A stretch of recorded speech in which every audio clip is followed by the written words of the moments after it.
Bienvenue sur Avelcat News, toujours embarqué dans notre tournée au sein du SILA, le Salon international du livre. Et en marge de cette tournée, nous allons à la rencontre d'écrivains. Et ce soir, nous recevons l'auteur Zoubida Berahou. Bonsoir.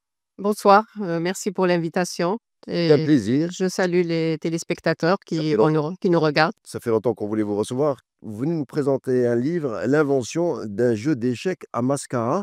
Première question, c'est un hommage à votre ville, la ville de Mascara.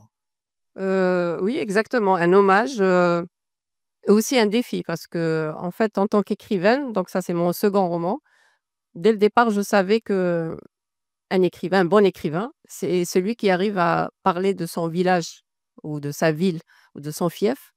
Et pas de n'importe quelle façon, c'est-à-dire qu'il faudrait que le village ou la ville ou l'endroit où on vit devienne le personnage central du roman. Au-delà des personnages humains, c'est la ville, qui doit incarner un roman. Ça m'a mis beau J'ai pris beaucoup de temps pour le faire, je suis arrivée à le faire et je pense que j'en suis très fière de ce que j'ai réalisé, de pouvoir mettre, ma ville, au cœur du roman. C'est un peu une déclaration d'amour à votre ville, un hommage. Oui, une déclaration d'amour, d'autant plus que j'ai une histoire assez particulière avec cette ville, puisque c'est une ville que j'ai découverte à l'âge de 6 ans, que mon père est parti travailler dans cette ville, donc je n'avais aucun lien au départ avec cette ville. Vous êtes né à Oran. Je suis née à Oran, donc j'ai découvert cette ville, à l'occasion, voilà, justement du travail de mon père et puis le hasard a fait que mes parents sont repartis s'installer à Oran et que moi seule, je suis restée là-bas. Je me suis mariée à Mascara avec, une personne de Mascara, mascarien et j'ai 2 garçons qui sont mascariens et donc j'ai épousé cette ville aussi parce que quand on épouse, une personne ou on enfante, voilà, on devient partie prenante de cette ville et je me sens vraiment appartenir, à cette ville et c'est une ville vraiment, par l'histoire, par sa géographie, par ses paysages, elle a quelque chose vraiment d'ensorcelant et je sais que, par exemple, ma propre mère est restée elle a mis du temps pour, vraiment s'acclimater, mais en fait, elle a adoré cette ville parce que la première des choses qui m'a interpellée, j'étais gamine, elle disait: «Je reste parce qu'il y a de l'eau tous les jours dans les robinets». Bon, comme quoi, Oui, alors que c'était dans les années 80, l'eau était problématique à Oran, l'eau était salée qui arrivait au robinet et puis c'est une eau qui n'était pas toujours disponible et moi je trouvais ça plus l'eau, c'est tard, la vie. l'eau c'est la vie et après les civilisations se sont toujours installées autour de l'eau, des rivières et j'ai trouvé plus tard quand la littérature est entrée dans ma vie, j'ai trouvé cette idée vraiment incroyablement belle et littéraire que de rester par amour de l'eau et Poétique. c'est l'eau. Très poétique, voilà et moi j'ai continué, voilà, je suis restée le hasard a fait que je suis restée dans cette ville. En tout cas, votre amour se ressent quand on vous lit. Donc, je rappelle l'ouvrage «L'invention d'un jeu d'échecs à Mascara». On va en parler, on va donner un peu le synopsis. Alors, c'est une œuvre, de fiction. C'est le périple de 2 frères, il y a un dialogue qui s'instaure. Il y en a un qui dit: «Je crois que le jeu d'échecs, a été inventé à Mascara». Puis, c'est le début d'un périple qui les emmène à Alger, mais aussi qui traverse cette société algérienne et vous interrogez beaucoup cette société, algérienne, ce monde qui vous entoure, avec la place de la femme, avec la place de la modernité. Est-ce que vous pouvez nous en parler? Vous diagnostiquez cette société avec votre plume, vous le faites avec humour, légèreté, mais vous brossez un constat quand même assez pas inquiétant, mais assez l oui, assez grave. Interpellant peut-être, interpeller, peut-être, mettre le curseur là où il faut vraiment mettre le curseur, ne pas s'égarer dans les questionnements. Bien sûr, de par ma formation aussi, donc j'ai touché un petit peu par l'économie parce qu'à la base, voilà, je suis professeure, d'économie à l'université. J'ai touché un petit peu aux sciences sociales, à l'humain, à la psychologie, des organisations et tout. Cet humain reste, au cœur de mes préoccupations et les questionnements aussi. Donc, aborder la littérature, comment l'aborder? Donc, moi, pour moi, la littérature, ce n'est pas le lieu de la réalité crue ou du réel cru. Donc si la littérature existe, c'est pour se distinguer du journalisme parce que le journalisme va aller ramener cette réalité crue à travers les faits divers et il va les reconstituer tels qu'ils le sont. La littérature doit se démarquer et c'est en cela qu'elle devient, une démarche ou un domaine très intéressant où l'imaginaire va faire, éruption, où l'imagination va essayer de narrer autrement, rendre accessible. La littérature, c'est le lieu de l'empathie, heu et comment justement relever ces on peut pas s'extraire de sa société. On est là, on vit des contradictions, on aimerait que certaines choses s'améliorent, ça prend du temps et c'est normal, c'est le temps long du changement sociétal qui est observable dans tous les pays. Donc moi, j'ai le hasard a fait qu'en réfléchissant pendant des années, comment mettre ma ville, au cœur, de la littérature comme personnage, mais aussi à partir de ma ville, toucher aussi l'universel, la thématique universelle, De heu, l'anecdotique. de l'anecdote, voilà, comment relier, donc je suis partie de ces constats, j'ai pu, trouver ce jeu d'échecs parce qu'au-delà, le jeu d'échecs existe. Quand vous allez lire, vous allez trouver ce jeu d'échecs. L'échiquier existe vraiment à Mascara. J'en suis fière parce que je suis la première, à Mascara à l'avoir vu et à l'avoir, déterré et je passe par des garçons, bien sûr, ça n'a pas échappé que je ce sont mes garçons qui m'ont un petit peu inspiré ces personnages et c'était intéressant parce que moi je pars si je veux régler la problématique de la femme, la place de la femme, en société que je définis comme ma propre définition du féminisme, c'est la place société, il faut passer par la voie des garçons, pas celle des femmes. Parce que la façon classique qu'on a de traiter cela, c'est donner la voix aux femmes. Non, c'est les hommes qui doivent c'est les jeunes hommes en devenir, c'est encore mieux parce qu'ils sont en pleine éducation. Donc j'ai voulu vraiment leur faire porter, heu ce petit fardeau, mais ils s'en sortent très bien parce qu'ils ont tellement d'imagination et d'humour, de fantaisie, ils arrivent à hacker un petit peu certaines histoires, certains préjugés de façon très ingénieuse et en moi, c'est en cela que c'est porteur d'espoir dans la société puisqu'ils ne sont pas dans une grande ville où ils sont vraiment dans des lieux de privilèges. Non, non, ils sont vraiment ancrés dans leur société, ils fréquentent l'école publique, ils sont dans une petite ville, assez conservatrice par certains aspects. Ils s'en sortent très bien, ils s'en sortent J'ai dit, très bien. vous mettez le doigt sur des problèmes, graves, enfin, vous avez dit interpellants, Oui, oui. mais vous le faites avec humour et vous le faites avec légèreté donc et surtout quand on vous connaît pas assez, vous donnez libre cours à l'imaginaire, l'imagination dans vos romans et j'imagine dans votre processus de fabrication de romans est très important. Vous enchantez le monde et le monde intérieur. C'est ça la magie de votre quand on vous lit. L'imagination comme levier de développement, c'est important dans la vie de tous les jours, Heu, oui, oui, absolument. D'ailleurs, dans ce livre-là, c'est-à-dire, quand vous allez le lire, il y a plusieurs dimensions et ça dépend de la personne avec quel bagage elle va rentrer dans ce livre. Donc si elle vient avec un bagage historique, elle va se régaler. Moi, j'ai des jeunes étudiants, par exemple en management, puisque c'est mon domaine, ils vont retrouver certains concepts de management, d'où l'imagination, parce que l'entrepreneuriat, la créativité vient aussi de cet imaginaire.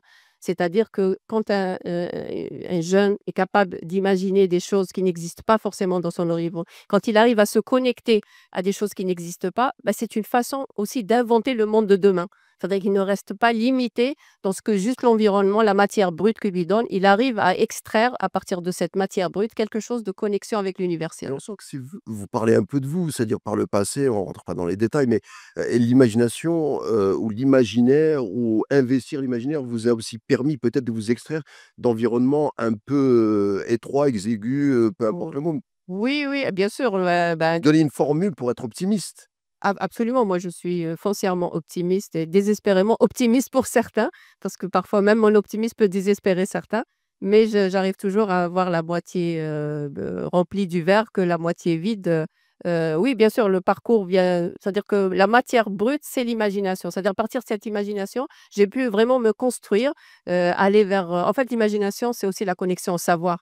Plus on agrandit, voilà, son bagage de savoir, de connaissances et se confronter aussi à des savoirs qui sont peut-être loin ou dérangeants ou qui nous remettent en cause, donc ça, c'est bien aussi, c'est un exercice pour le Ça vous cerveau, interpelle. nous interpelle et ça, c'est moi, je vraiment, je suis pour, Alors, permettre aux jeunes enfants, aux jeunes garçons de se confronter à cet imaginaire, voilà, sans limite. Oui, oui. l'imaginaire, Oui, oui. c'est une chose qui rend heureux. Alors, Zoubida Berra, vous êtes, professeur en économie, en sciences commerciales. Alors je vais vous poser une question, qui va dans ce sens-là. La culture ou la littérature se porte bien quand la place de la femme dans une société se porte bien? Est-ce qu'on peut faire une corrélation entre, les 2 thématiques? Puisqu'il est question de femme, de la place de la femme Oui, oui. dans votre livre? Oui, alors juste pour corriger, je suis pas en sciences commerciales, mais en sciences de gestion, en management. Voilà, voilà, je suis dans le management. Oui, la place de la femme, comme je l'ai dit, c'est important. Bon, c'est pas moi qui l'ai dit, il y a Karl Marx qui l'a dit. On peut mesurer le degré de développement d'un pays en regardant la place de la femme dans la Dans société. votre livre, c'est-à-dire Oui. mmh, Oui, oui, j'ai moi j'ai j'ai bah, l'échiquier, c'est ça, c'est l'échiquier. Vous regardez la couverture du livre, il y a une reine, blanche, qui se balade sur l'échiquier, donc on se dit: «Qu'est-ce qu'elle fait là?» Donc ça, c'est vraiment la place de la femme sur la société. Et bien sûr, la place de la femme dans la société, c'est un équilibrage. C'est ce qui rend aussi les hommes heureux aussi, quand plus la femme est heureuse, elle a sa place et elle ne subit pas d'injustice et elle est respectée, aimée. Donc lui, il sera encore plus heureux, plus créatif, c'est surtout ça. Il sera plus tourné vers l'avenir par la créativité, pour réaliser des projets. Mais bien sûr, c'est un travail qui se fait, c'est-à-dire il y a beaucoup il y a une corrélation avec, un processus lent sur le temps de l'histoire, sur le temps du développement économique, pour que voilà, ces énergies puissent se libérer. Mais l'éducation, c'est pour ça que moi, dans le livre, je prends 2 jeunes hommes, donc il y a un côté pédagogique aussi, parce qu'en arrière-plan, il y a des parents qui sont derrière, dans la maman Loubna, qui fait des choses, qui discrètement, qui distille certaines choses, le papa aussi, qui distille certaines choses et puis ces enfants se nourrissent, et puis ils se sentent libres, dans ce domaine de la créativité, d'autant plus que le héros, c'est Racine, c'est lui qui a trouvé le jeu d'échecs. C'est un petit cancre à l'école, en fait, il ne fait rien. Donc il est juste moyen, mais comme il a cette, marge de liberté, le d'imagination, levier, il le levier et puis j'axe beaucoup sur aussi les jeux de société. C'est-à-dire que ce sont des enfants qui ont beaucoup joué avec leurs parents aux jeux de société.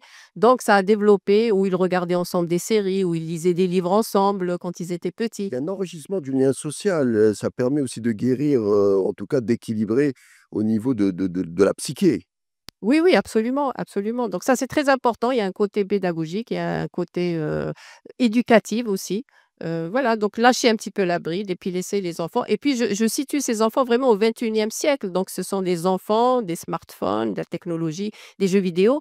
Mais comme, il y a une présence des parents, qui veulent toujours partager des choses avec leurs enfants et ça, ils arrivent à équilibrer cette addiction à la technologie et aussi l'addiction voilà, à des jeux parce qu'ils sont vraiment addicts aux jeux d'échecs, au Monopoly, aux jeux du mille bornes. Ils jouent beaucoup au ping-pong, donc il y a une table de ping-pong dans leur chambre qui a été confectionnée par leur maman comme bureau, donc ou en challenge parce que les idées, c'est un challenge et au-delà, c'est une confrontation entre 2 frères, 4 ans de différence d'âge, des caractères opposés, des physiques opposés, des goûts opposés mais qui vont se chamailler, qui vont se prendre la tête sur cette histoire du jeu d'échecs. En fait, la question, c'est: «Pourquoi Alger est devenue la capitale de l'Algérie?» Et le gamin, il a une théorie, il a dit: «Mascara a inventé le jeu d'échecs en Algérie, mais elle a perdu le match, enfin pas le match, le la partie d'échecs entre Alger. Alger a gagné, elle est devenue la capitale». Donc ça, c'est ta théorie qu'il va dérouler. L'aîné va pas être d'accord. Il a dit: «Non, tu as déclaré forfait parce que tu as été charmé par, les petites princesses d'Alger». Voilà, petite allusion, il y a beaucoup d'humour et puis il va à la contre-attaque, il va lui dire: «Je vais te montrer que ta théorie ne tient pas la route» et là, on rentre, dans la démarche scientifique, dans l'argumentation. Comment avoir le dessus sur l'adversaire? Comment Discursif. voilà, voilà et ça, c'est un petit peu ma formation aussi d'enseignante, c'est-à-dire quand quelqu'un vient nous contredire, on se chamaille pas, on se prend pas la tête, on lui dit pas: «Tu as tort» et je pars. Non, je ramène l'argument, je détruis son argument et c'est comme ça que je prends la métaphore maintenant du ping-pong, c'est les idées se challenge. De la dialectique ou le logos, hein. Voilà, le Oui. logos, voilà. Vous êtes, pour parler de formation, vous êtes économiste de formation. On sait que beaucoup d'économistes, se sont servis d'écrivains pour établir leur théorie. On peut parler de Dickens, on peut parler de Balzac, on peut parler de Orwell. En quoi votre formation d'économiste en quoi elle a eu un impact sur l'écriture de ce livre ou des autres d'ailleurs? Ah oui, absolument. C'est-à-dire qu'au départ, j'étais un peu partagée, je voulais faire des études littéraires. Je voulais dès le départ être écrivaine à 23 ans. Mais après, les 23 ans, c'était les années 90, il y avait pas vraiment de perspective, d'aller vers l'écriture, d'en vivre. Donc je suis partie faire étudier. L'économie a été vraiment un choix au détriment de la médecine, par exemple et ma mère voulait que je fasse médecin et je l'ai déçue. Je suis partie faire les sciences économiques. À l'époque, c'était pas aussi difficile que de faire, la médecine, qu'à l'époque actuelle où il y a des moyennes de 18-19. À mon époque, 11,5, 12, aurait suffi. La meilleure moyenne était un 13. Voilà, donc moi j'ai renoncé parce que pour moi Pas de regret, absolument. c'est le plus important. Non, non, pas de regret. Non, non, je suis partie parce que ça me fascinait le monde de l'économie. Qu'est-ce qui fait tourner le monde? C'est l'économie et moi, très jeune, enfin, à cet âge-là, 20 ans, je voulais comprendre pourquoi, mon pays n'est pas développé économiquement, pourquoi certains pays étaient développés. Je voulais percer ce mystère et j'ai pris beaucoup de plaisir, mais en même temps, la littérature était présente dans ma vie et la littérature a été et je le dis, d'ailleurs, j'ai produit un article et la littérature est une porte d'entrée pour l'étude des sciences économiques. Moi, j'ai même proposé que les premières années, quand ils s'inscrivent, un étudiant après le bac s'inscrit en première année, ils fassent de la littérature. On leur donne du Zola, du Dickens, du Balzac, en lecture parce que ce sont des photographies de la situation économique de cette époque-là. Donc ça a été un atout pour moi quand je suis rentrée. J'ai tout de suite vite assimilé l'imaginaire parce qu'il faut aussi imaginer comment la théorie parce que la théorie parfois elle est barbante, mais quand on a un imaginaire derrière où on a des photographies de la société anglaise, française, américaine, irlandaise, quand je lis du Adam Smith, j'arrive à voir, comment Adam Smith se mouvait dans cette période-là, où il faisait sa théorie quand il parlait de cette, ce la petite boutique d'épingles et tout ça. Donc ça reste une richesse. Je reviens toujours à l'imagination. L'imagination précède le savoir. Quand on se nourrit et on a des photographies, on rentre facilement. Donc moi, après quand j'ai fait de l'économie, ce n'est que de la littérature, en fait.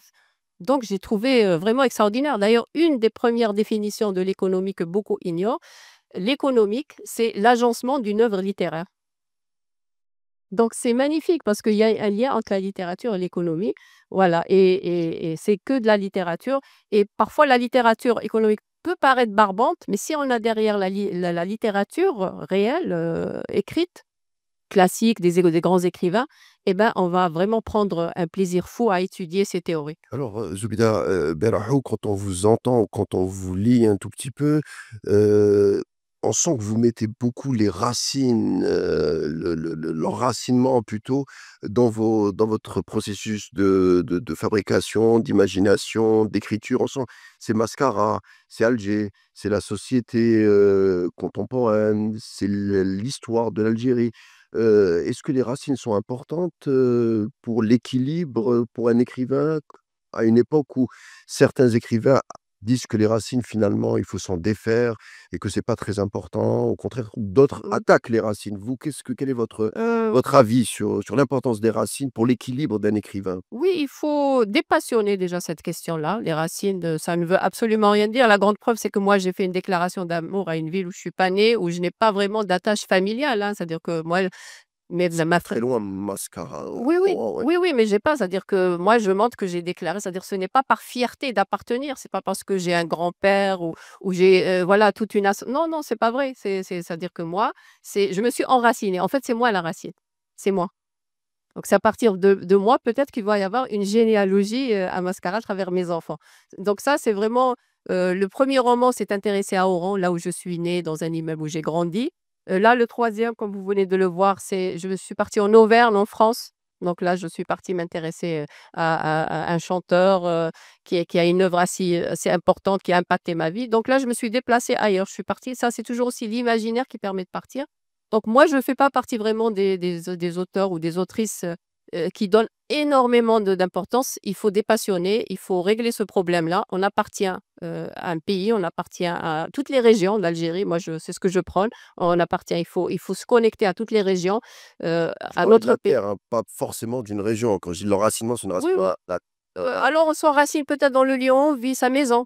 Ça, c'est beaucoup plus important parce qu'on a nos habitudes, surtout que si on reste dans une maison longtemps, donc on s'enracine dans cette maison, dans une atmosphère. Par exemple, moi, je suis incapable de vivre loin d'un ciel bleu de l'Algérie, d'un soleil. forme d'enracinement, hein, Oui, voilà. Moi, c'est surtout quand je pars, par exemple, à l'étranger, je reviens, la première des choses qui me frappe, c'est ce ciel bleu, couleur bleu, ouais. oui, le bleu, il est illuminé, il est unique, c'est une source d'énergie, voilà, donc il faut s'ouvrir. Un écrivain, c'est aussi un écrivain qui doit, à partir du local, aller vers l'universel. Branché sur le Voilà, de monde. pencher oui, oui, c'est s'ouvrir. Moi, je pense que la littérature, c'est le lieu de l'ouverture, une littérature trop régionaliste, trop auto-centrée sur les racines, sur les elle est étouffante. À la langue, elle étouffe le lecteur et elle étouffe la personne, Et voilà. aride un tout petit peu, hein. Oui, oui, voilà. Donc c'est bien de raconter certaines choses qu'il faut connaître, mais il faut passer à autre chose, oui. L'invention d'un jeu d'échecs à mascara signé Zoubida Berahou. Alors, votre regard, sur les femmes est d'abord un regard, articulé par un regard masculin. Est-ce que vous, en tant qu'écrivain, en tant que,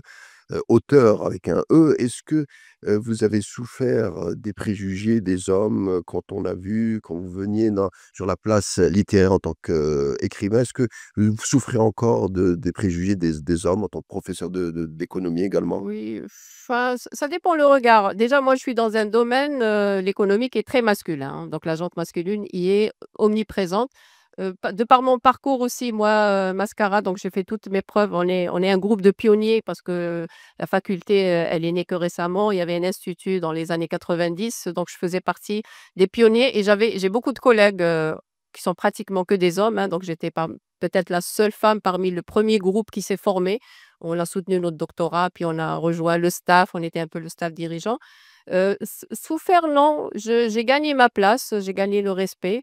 Il faut avoir, i je sais pas, il faut pas aller toujours dans la confrontation. Moi, je suis pas une adepte de la confrontation ou quelque chose de frontal.